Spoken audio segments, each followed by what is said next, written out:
வணக்கம் நண்பர்களே, விஜய் பிரேக் பேசுகிறேன். த லா ஆஃப் அட்ராக்ஷன், இந்த பிரபஞ்ச ஈர்ப்பு விதி, இதை பற்றி நம்ம நிறைய பார்த்துட்டு இருக்கோம். நிறைய பேருக்கு நிறைய டவுட்ஸ் என்கிட்ட கமெண்ட்டில் கேட்டுட்ருக்கீங்க. இது எப்படி ஒர்க் அவுட் ஆகுது, எப்படி ஒர்க் ஆகுது, ஒர்க் ஆகுதா, ஒர்க் அவுட் ஆகுதா?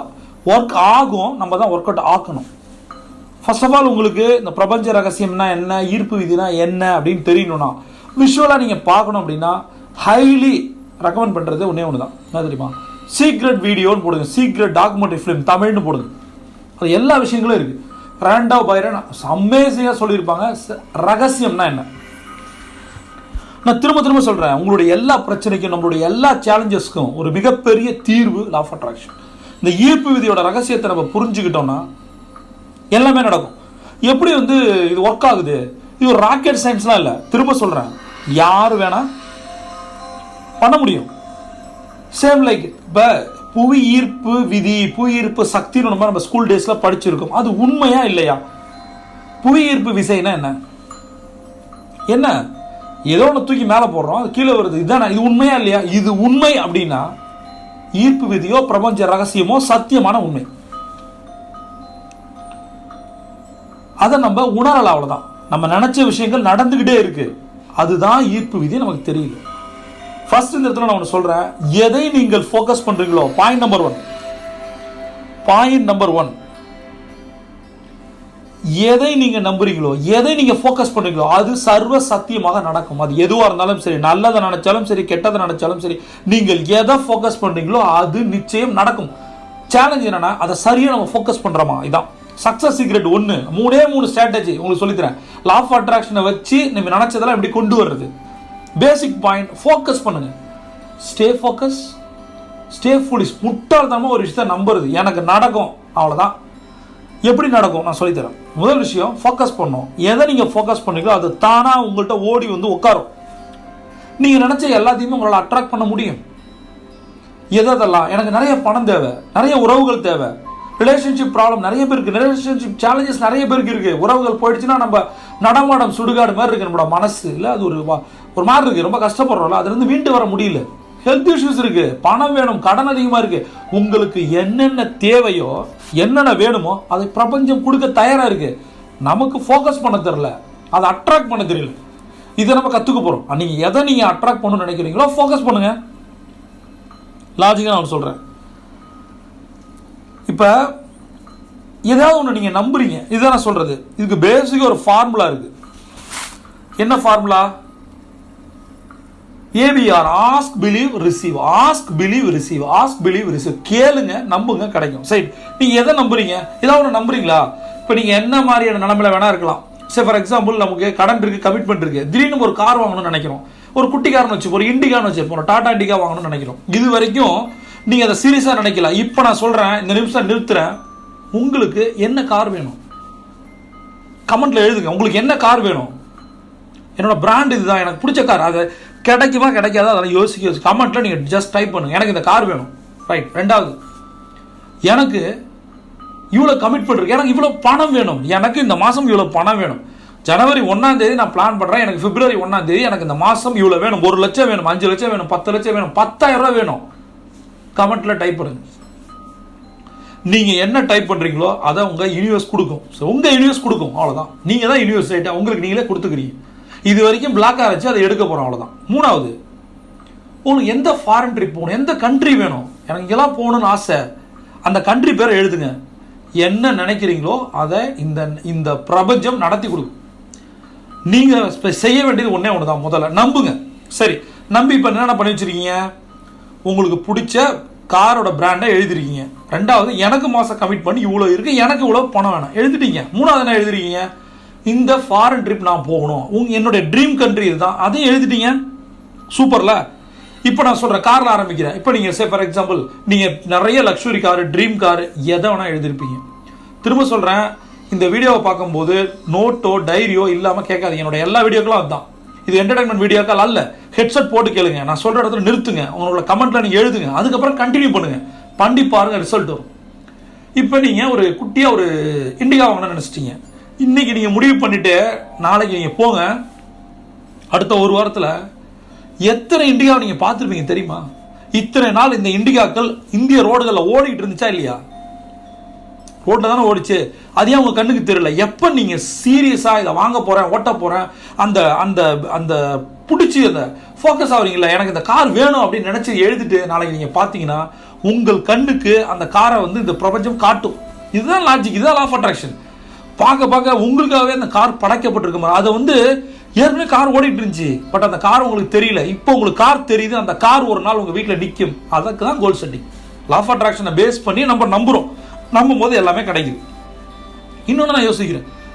ஒருத்தர் என்னோட கிளைண்ட் சொன்னார், என்னோட பிசினஸ் இவ்வளோ டர்ன் ஓவர், எனக்கு ரொம்ப கஷ்டப்படுறேன், எனக்கு 13 கோடி 15 கோடி தாண்டவே இல்லை, லாஸ்ட் 15 இயர்ஸாக நான் ஸ்ட்ரகிள் ஆகிறேன். நான் சொன்னேன், ப்ராப்ளம் உன்னோட டர்ன் ஓவரில், ப்ராஃபிட்டில், உன் டீமில், உன்னோட ப்ராடக்ட்ல, சர்வீஸில், உன் பிராண்டிங்கில், ப்ரைசிங்கில் எதுவுமே பிரச்சனை இல்லை. பிரச்சனை உங்கள்கிட்ட இருக்கு. என்ன பிரச்சனை இருக்கு? உங்க மைண்டு கன்சீவ் ஆயிடுச்சு. என்ன நம்புதுன்னா, என்னால 15 கோடி பண்ணாலே பெருசு, அதை மாத்துங்கன்னு சொல்றேன். உங்களுக்கும் சொல்றேன், நீங்க பிசினஸ் பண்றீங்களா, சம்பாதிக்கிறீங்களா, உங்களுடைய கடன் 10 லட்சம் இருக்குன்னா 10 லட்சத்தை நீங்க ஃபோக்கஸ் பண்ணுவீங்க. 1 கோடியை ஃபோக்கஸ் பண்ணுங்க. 10 லட்சம் 10%. உங்களால 10% கூட அச்சீவ் பண்ண முடியாது. உங்கள் குழந்தை மார்க் எடுக்குது, அந்த குழந்தை 10 மார்க்ல இருந்து 40 மார்க், 20 மார்க், 30 மார்க் வாங்கிட்டு வருது. மூஞ்சில குத்த மாட்டீங்க? குத்துவீங்களா மாட்டீங்களா? ஏன்? 10 மார்க் எடுத்து வந்தா எப்படி வீட்டுக்குள்ள சேர்ப்பீங்க? புரியுதுல்ல? அதே தான் நீங்க ஒரு டார்கெட்டை இப்போ 10 லட்ச ரூபா போட்டுட்டு 10 லட்சம் கூட இல்ல, 1 லட்சம் கூட எடுக்க முடியல. அப்ப யார் உங்களை குத்துவது? கடங்காரன் தான் குத்துறான். அதனாலதான் மாத்தி சொல்றேன், 10 லட்சம் கடனா 1 கோடி டார்கெட் வை. சத்தியமா அது நடக்கும். அதுக்கு என்ன பண்ணும்? ஏன் சொல்றேன்னா, இந்த யூனிவர்ஸோட கான்செப்ட் என்ன தெரியுமா? அல்காரிதம் ஆஃப் யூனிவர்ஸ் எப்படி தெரியுமா? எதை நீங்க ஃபோக்கஸ் பண்ணுங்க, அது எக்ஸ்பாண்ட் பண்ணி கொடுக்கும். ஆனா நான் சொல்றேன், எக்ஸ்பாண்டாவே திங்க் பண்ணுங்க, ஃபோக்கஸ் பண்ணுங்க. இப்போ உங்களுக்கு 15 கோடி, 13 15 கோடி 15 வருஷமா கஷ்டப்படுறீங்கன்னா உங்களோட ப்ராப்ளம் என்ன? உங்களுக்கு ஒரு கோல் செட்டிங் இல்லை. உங்களுக்கு எதை கேட்கணும், எப்படி கேட்கணும் அப்படின்னு தெரியல. Go for 100 crores. உங்களுக்கு தெரியுமா அந்த மேஜிக்கு? 10 15 கோடி இது வரைக்கும் 15 வருஷமா நடத்திட்டு இருந்தவருக்கு இப்ப கிடைச்சிருக்க கான்ட்ராக்ட் 200+ crores. இது எப்படி நடந்தது? அவர் சொல்றாரு, இந்த ட்ரைனிங்ல வந்தா மாறிடுச்சு. ட்ரைனிங் வந்தீங்க மாறிச்சு இல்லை. ட்ரைனிங் என்பது நான் அந்த 200 கோடி கொண்டு உங்கள்கிட்ட கொடுக்கல. அந்த 200 கோடி உங்களை சுத்தி இருந்தது, உங்களால ரிசீவ் பண்ண முடியல. ஏன்னா உங்க மைண்ட் அதை அப்சர்வ் பண்ணல. உங்களுடைய ஆண்டனா டியூன் ஆகாததால அந்த சிக்னல், அந்த படம் வரல. நான் ஆண்டனாவை சரி பண்ண சொல்லியிருக்கேன், நான் கூட சரி பண்ணல. நீங்க பண்ணுப்பா, அப்படி திருப்பி வைப்பான்னு சொன்ன, வச்சிங்க, வந்துருச்சு. இன்னைக்கு 15 கோடி 200 கோடி ஆகும்போது நீங்க 2000 கோடியை கூட யோசிக்க முடியும். மனசு பெருசு, மனசே ஒரு பிரபஞ்சம். மனசு உலக பெருசு, உலகத்தை விட பெருசு. அதை ஏன் சுருக்கி குறுக்கி வைக்கணும்ன்ற அதுக்காக லா ஆஃப் அட்ராக்ஷன் சொல்லித்தரேன். உங்களால எல்லாம் முடியும். அதுக்கு என்ன பண்ணும்? எதை நீங்க ஃபோக்கஸ் பண்ணுறீங்களோ அது எக்ஸ்பாண்ட் ஆகுது. நீங்க பார்க்குற பார்வையை பொறுத்து இருக்கு. இப்போ நீங்க ஒரு டிராஃபிக்ல போறீங்க, 9 மணிக்கு கிளம்பும் போது ஹெக்டிக் டிராஃபிக். நீங்க 2 விஷயம் பண்ணலாம். என்ன தெரியுமா? திட்டலாம், எல்லாரையும் கர்ஸ் பண்ணலாம். என்னடா இது காலங்காலத்தில் இவ்வளோ டிராஃபிக், சிஸ்டமே சரியில்லை. இன்னொன்று பண்ணலாம், நீங்க அட்டகாசமான கார்ல உட்காந்துருக்கீங்க, நல்ல ஏசி, அழகான மைல்டான சாங். டிராஃபிக் எல்லாம் உங்களால் மாற்ற முடியாது. புரியுதா? டிராஃபிக் வேணும்னா கொஞ்சம் ஏர்லியராக கிளம்பணும், அவ்வளோதான். இந்தியாவில் இருந்தால் டிராஃபிக் இருக்க தான் செய்யும். தப்பான நேரத்தை சூஸ் பண்ணிட்டு அதுக்காக நம்ம யாரையும் கர்ஸ் பண்ணக்கூடாது. லைஃப்ல அப்படி தான் இருக்கு. அப்போ டிராஃபிக் இருக்கக்கூடாது. 7 மணிக்கு கிளம்பி ஆஃபீஸ் போங்க. ஏன் 7 மணிக்கு போனா என்ன? 7 மணிக்கு யாரும் ஆஃபீஸே போகலையா? 10 மணி ஆஃபீஸ்க்கு 9 மணிக்கே கிளம்பணுமா? என்ன 10:30 போகணுமா? ஒரு ஓனர் முதல்ல போய் உட்காருவார், சரியா? எம்ப்ளாயி தான் டைம் பார்த்து போவார். நீங்கள் ஓனராக எம்ப்ளாயின்னு முடிவு பண்ணுங்க. உங்களோட ஆக்டிவிட்டி, உங்களோட ஆக்ஷன்ஸ் தான் முடிவு பண்ணும், ரைட்? இப்போ அந்த பாட்டை கேட்டு ஏசி என்ஜாய் பண்ணலாம். திரும்பி பாருங்களேன், அவங்களை சுற்றி ஒரு 4 2 வீலர் நிற்கும். அவங்கள நினச்சி பாருங்க. மண்டே காலையில் டிராஃபிக் பாருங்களேன், எல்லாம் சீரியஸாக இருப்பான். நடமாடும் புடங்களா உட்காந்துருப்பான், போன மாதிரி இருப்பான். ஆள் மூஞ்ச பாருங்களா, அப்படியே மாறி இருப்பான். பார்த்தாலே எனக்கு ஒரு மாதிரி இருக்கும். அதெல்லாம் பார்க்கவே கூடாது. நீ என்ஜாய் பண்ணுமாம்மா. நீ பாட்டை கேளு, செம்மையா பாட்டை சவுண்ட் வச்சு கேளு, ஏசி இருக்கு. நீ போ ஆஃபீஸை, நீ முடிவு பண்ணுவ டயத்தை. இதை கர்ஸ் பண்ணுறதால நடக்குமா? பிளஸ் பண்ணு. பாவம், பக்கத்தில் இருக்கவன் பாவமாக வச்சிருக்கான் 2 வீலர், அவன் கொஞ்சம் கார் வாங்கட்டுப்பா அப்படின்னு நல்லது நினைச்சா நல்லது நடக்கும். அதனால பார்க்குற பார்வையை மாற்று. உன்னால டிராஃபிக்கை மாற்ற முடியாது, டிராஃபிக்கில் இருக்கிற சேலஞ்சஸை மாற்ற முடியும். நம்ம இந்தியாவில் தானே இருக்கோம். அடுத்த விஷயம், சக்ஸஸ் வேணும் அப்படின்னா, நான் திரும்ப சொல்கிறேன், சக்ஸஸ்க்கு ஒரு ஈஸியான ஃபார்முலா இருக்குது. நீங்கள் நினச்சதெல்லாம் இந்த பிரபஞ்சம் கொடுக்கணும்னா ஒரே ஒரு ட்ரிக் இருக்குது என்கிட்ட. ஒன்று என்ன தெரியுமா? E3. எக்ஸைட்மெண்ட்டாக இரு, எனர்ஜியாக இரு, எந்தூசியாசமாக இரு. உன்னை விட யாரும் எனர்ஜியாக, எக்ஸைட்மெண்ட்டாக, எந்தூசியாசமாக இருக்க முடியாது இந்த உலகத்தில். நீ தான் master E3 formula. Master excitement, master enthusiasm, master energy. உன்னை மாதிரி உலகத்தில் எவனும் கிடையாது, அவ்வளோதான். நீ தான் மாஸ்டர் பீஸ். அந்த மாதிரி உன்னை எனர்ஜி, எக்ஸைட்மெண்ட், எந்தூசியாசத்தை கொடுத்தீங்கன்னா அந்த யூனிவர்ஸ் என்ன கொடுக்கும் திரும்பி? அதுக்கு ஒன்றே ஒன்று தான் தெரியும். நீ நல்லதை நினச்சா நல்லதை கொடுக்கும், கெட்டதை கொடுத்தா கெட்டதை நிறையா கொடுக்கும். நினச்சா அது கொடுக்கும், ரைட்? இப்போ லாஜிக் என்ன? 20x ஃபார்முலால அந்த பிரபஞ்சம் ஒர்க் ஆகுது, 20x ஃபார்முலால ஒர்க் ஆகுது. நீ நல்லதை கொடு, 20 மடங்கு நல்லது நடக்கும். அப்போ எனர்ஜி, எக்ஸைட்மெண்ட், எந்தூசியாசம் கொடுக்க கொடுக்க கொடுக்க இந்த பிரபஞ்சம் நிறைய கொடுக்கும். நல்லது தானே? கொடுக்கறது கொஞ்சமாக கொடுத்தா அது கொஞ்சமாக கொடுக்கும், ரைட்? அப்போ என்ன பண்ணும்? இன்னிலேருந்து மாற்றுங்க. என்னோட குரு அழகாக சொல்லுவாங்க, நீ என்ன விதையை போடுறியோ அந்த விதை தான் முளைக்கும். கரெக்டா? என்ன விதையை போட்டு மாற்றி முளைக்குமா என்ன? விதைக்கு தெரியாது மாறுறது, மனிதன் தான் மாறுவான். விதையை போடு, அதே விதை தான் முளைக்கும். அப்போ எண்ணத்தில் எண்ணத்தை போடுறியோ அதுதான் மாறுது. அப்போ எண்ணத்தில் என்ன போடணும்? உங்கள் மனசுன்றது ஒரு மண்ணுன்னு வச்சுப்போம். போடுறது ஒரு நெகட்டிவ் தாட்ஸு, பெசிமிசம், வேறு மாதிரியே இருக்கிறது எல்லாம் நெகட்டிவ், காசிப்பு, எல்லாம் ஏதாவது கம்ப்ளைண்ட் கேம், எல்லாத்தையும் குறை சொல்கிறது, புலம்புறது, நைன் இருக்கிறது. இதெல்லாம் மாற்றி தூக்கி எறிஞ்சிட்டு ஒரு பாசிட்டிவான ஒரு ஃபீலை கொண்டு வாங்க, ஒரு பாசிட்டிவான தாட்ஸை கொண்டு வாங்க, பாசிட்டிவான எமோஷனை கொண்டு வாங்க. இதெல்லாம் உங்களுக்கு என்ன கொடுக்கும்? அந்த மனம்ன்றது ஒரு மண். அந்த மனம்ன்ற மண்ணில் இந்த மாதிரியான பூக்களை, அந்த செடியை நட்டு அந்த விதையை போடு. ஸோ பியூட்டிஃபுல்லாக அந்த ஸ்மெல்லே வேறு மாதிரி இருக்கும். நீ எந்த அளவுக்கு கர்ஸ் பண்ணுற, நெகட்டிவாக இருக்கியோ அது ஒரு மாதிரி, அது நமக்கு மனசு அழுக்கு சாக்ஸ் மாதிரி நாரி போயிடும். நாளாக செப்டிக் டேங்க் மாதிரி ஆகிடும் மனசு. அதை மாற்றிருன்ற சந்தோஷமாக ஃப்ரெஷ்ஷாக வச்சுக்கோ. ஃப்ரெஷ்ஷாக வச்சு ஓடுற தண்ணி தான் எல்லாத்தையும் க்ளீன் பண்ணும். ஓடுற தண்ணியில் தான் கரண்ட்டே எடுக்க முடியும். தண்ணி தேங்கிச்சு, கொசுலேருந்து ஆரம்பிச்சு கால்நாள்லேருந்து எல்லா டிசீஸும் மாறிடும் டிசீஸால். அப்போ மனசு என்பது என்ன? மனசு என்பது செப்டிக் டேங்கா, ட்ரைனேஜா? அதுக்குள்ளே ஏன் அவ்வளோ கவலைகள், கஷ்டங்கள், புலம்பல்கள், ஏமாற்றங்கள், சோகங்கள், சோதனைகள்? ஒரு டாட்டும் கிடையாது, ஒன்றும் கிடையாது. என்ன நீ என்ன ஒரு 1000 கோடி கடன் ஆகிட்ட? அதெல்லாம் ஒன்றும் கிடையாது. புலம்பல் 10 லட்சத்துக்கு கடன், 1 லட்சத்துக்கு கடன், 5 லட்சம் போயிட்டான்னு பிரச்சனை. உனக்கு எல்லாம் தான் பிரச்சனை. என்னதான் பிரச்சனை? பிரச்சனையே கிடையாது. நம்மளே நினச்சிக்கிறது. அவள் போனால் என்ன நல்லா இருவேன், அவ்வளோதான். நான் தான் சொன்னேன், லாஸ்ட் வீடியோவில் கூட சொல்லியிருக்கேன். அவன் என்னை பிளாக் பண்ணிட்டா, என் நம்பரை டெலிட் பண்ணிட்டா, அவளுடைய அந்த 10 டிஜிட் மொபைல் நம்பரை நான் என்னோட இன்கம்மை மாற்றிட்டேன். அதோட ஒரு மோட்டிவேஷன் இருக்க முடியுமா? அப்போ எதற்காக அவனை விட்டு போனா? அவன் நினச்சி சாகிற மாதிரி ஒரு சக்ஸஸை கூட, உன்னை அவமானப்படுத்தினவன், அசிங்கப்படுத்தினவன், கஷ்டப்படுத்தி பார்த்தவன், உன்னை ஏளனப்படுத்தி பார்த்தவன், கிண்டல் பண்ணவன், எல்லாத்துக்கும் ஒரு ரிவிட் வை, செம்மையாக ஒரு ரிவெஞ்ச் கூட. எப்படி சக்ஸஸ்ஃபுல்லாக வேற மாதிரிடான்னு காரை வாங்கிட்டு போய் அவன் வீட்டில் நிறுத்து. அவன் வீட்டு கல்யாணத்தில் பெருசாக மொய் எழுது, செம்மையாக கிஃப்ட் பண்ணு. அவன் செத்து போட்டோம். உன்னோட வெற்றியை பார்த்து அவன் செத்து போட்டோம். நீ வெற்றியில் கொடுக்குற பரிசை பார்த்து கூனி குறுகி வாங்கட்டும். அவனை உணரவை, புரியவை, நீ தான்டா ஹீரோ, அவ்வளோதான். நான் சொல்கிறது நீ செய்ய, அவ்வளோதான். உன்னோட மைண்ட் இருக்குது பாருங்க, அந்த மைண்டில் என்ன இன்புட்டை நீங்கள் போடுறீங்களோ அதுதான ரிசல்ட்டு. தேவையில்லாத போடுறது அந்த மைண்டு. நான் திரும்ப சொல்கிறேன் பாருங்களேன், அந்த மைண்டுன்றது என்ன எவ்வளோ கஷ்டத்தை நீங்கள் வாங்கிக்கிறீங்களோ அதை தாங்க. அந்த பெயின் அந்த லாங் டேர்ம் பெயின் சொன்ன last video, long term pain வெறி ஆகுங்க. அப்படியே கண்ணை மூடி உட்காருங்க. இந்த கஷ்டம் இருக்கா, இவ்வளோ கடன் இருக்கா, இந்த கடன்லேருந்து நான் மீண்டு வருவேன், சம்பாதிப்பேன். அதுக்கு என்ன பண்ணணும்? இந்த மைண்டுக்குள்ளே நீங்கள் பேசுகிற விஷயம் இருக்குது பாருங்கள், அதுதான் செல்ஃப் டாக். நீங்கள் பேசுகிறதை நிறுத்துங்க, அந்த யூனிவர்ஸ் பேசும், அதுதான் செல்ஃப் டாக்.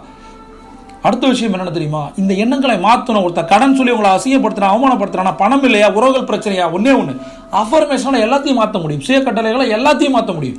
மாற்ற ரெடியாக இருக்கீங்களா? நீங்கள் கடன்காரனாக இருக்கலாம், ஆனால் இன்னைக்கு இப்போ ஒரு வார்த்தை சொல்லுங்கள், கண்ணை மூடி சொல்லுங்கள், அதிகாலை எந்திரிச்சு தங்க நேரத்தில் சொல்லுங்கள், நான் ஒரு பணக்காரன், நான் பணக்காரன், அவ்வளோதான், நான் பணக்காரன், அவ்வளோதான். அது மாதிரி ஆக்ட் பண்ணுங்க. உங்கள் மைண்டை நம்ப. நீங்கள் பணக்காரன் தான். உங்களுக்கு என்ன இல்லையோ அது வரும். என்ன இருந்ததோ போயிடுச்சா கவலைப்படாது, அது வரும், திரும்பி வரும் வந்துக்கிட்டே இருக்கு. வர்றதுக்கு நீ என்ன பண்ணுறாதான் கேள்வி. அஃபர்மேஷனை சொல்லும் போது உணர்ந்து சொல்லணும். அதுக்கு தான் சொல்கிறேன், இந்த தங்க நேரம்னா தெரியலனா கீழே இருக்க லிங்கை கிளிக் பண்ணுங்க. அதிகாலையில் நான் கொடுக்குற ஃப்ரீ ட்ரைனிங்கில் எத்தனை பேரோட லைஃப் மாறிட்டு இருக்கு தெரியுமா? ஒவ்வொருத்தங்க நான் அனுப்புகிற பர்சனல் மெசேஜ் எனக்கு சந்தோஷமாக இருக்குது. அதுக்கு காரணம் நான் அல்ல, என் குரு கற்றுக் கொடுத்த விஷயங்களை உங்களுக்கு நான் டிரான்ஸ்ஃபர் பண்ணுறேன். ஒரு ஊடகம் மாதிரி, ஒரு ரேடியோ சாக்கி மாதிரி, ஏதோ ஒரு பாட்டு எடுத்து உங்களுக்கு போடுறேன். என் குரு சொன்னாங்க, நான் உங்களுக்கு அனுப்புகிறேன். நீங்கள் அதை செய்யும் போது அந்த வெற்றிக்கு முழு தகுதியும் முழு உரிமை உங்களுக்கு தான் இருக்குது. அதிகாலையில் 4 மணிக்கு எந்திரிக்கிறீங்க, அதுவே சக்ஸஸ் தானே. 4 மணிக்கு எந்திரிச்சு இந்த தங்க நேரத்தை பண்ணும்போது உங்களுக்கு வாழ்க்கை மாறுது, கடன் அடையுது, அவ்வளோதான். உறவுகள் உங்களை கொண்டாடுது. இதுதான் லா ஆஃப் அட்ராக்ஷன். நீங்கள் என்ன பண்ண போறீங்க? நீங்கள் பண்ணுற கிராட்டிடியூட், நன்றி உணர்வாக இருக்கட்டும், சுய கட்டளையாக இருக்கட்டும், செல்ஃப் டாக்காக இருக்கட்டும், காட்சிப்படுத்தலாக இருக்கட்டும், எல்லாமே லா ஆஃப் அட்ராக்ஷனோட பேசிக்ஸ். இதை பண்ண உங்கள் வாழ்க்கை மாறும். இதையும் தாண்டி இதை நான் சொன்னது எல்லாமே, இப்போ நான் சொன்ன 3 ஸ்ட்ராட்டஜி பண்ணாலே ஜெயிச்சிங்க. நெகட்டிவாக இருக்காதிங்க, அவ்வளோதான். லாஸ்ட் பாயிண்ட் என்ன தெரியுமா? இதையும் மீறி நான் நிறைய லா ஆஃப் அட்ராக்ஷனில் கற்றுக்கணும் அப்படின்னா கீழே ஒரு லிங்க் இருக்குது. அந்த லிங்கை கிளிக் பண்ணுங்கள். ஒரு நோட்டோ டைரியை உட்காந்துட்டு ஹெட்செட் போட்டு கேளுங்க, ஃபுல்லாக கேளுங்க. 2வது தடவை நோட்ஸ் எடுங்க, யோசிங்க. நான் என்ன சொல்லியிருக்கேன், நீங்கள் என்ன பண்ணிட்டு இருக்கீங்க, அந்த டிஃப்ரென்ஸை கம்மி பண்ணுங்க, அவ்வளோதான். வெற்றின்றது என்ன தெரியுமா? நான் சொல்கிறது செய்யறது 100 மடங்கா, 10 மடங்கா. 10 லட்சம் கடன் இருக்கா, 1 கோடி திங்க் பண்ணுங்க வாருன்னு சொல்கிறேன். அதுக்கு நீ என்ன பண்ண போற? டூ டூ லிஸ்ட்டோ, ப்ரியாரிட்டியோ, ரெவ்யூ, மானிட்டரோ, கோல்டன் ஹவருக்குள்ள ஃபெச் ஆகு. கோல்டன் ஹவர் ஒரு டெம்ப்ளேட். அந்த டெம்ப்ளேட்டுக்குள்ளே போ, வெளியில் வரும்போது பணக்காரன் வருவேன். இந்த பிரபஞ்சம் கொட்டி காத்து இருக்கு, நீங்கள் ஒரு சாம்பியன். C on top.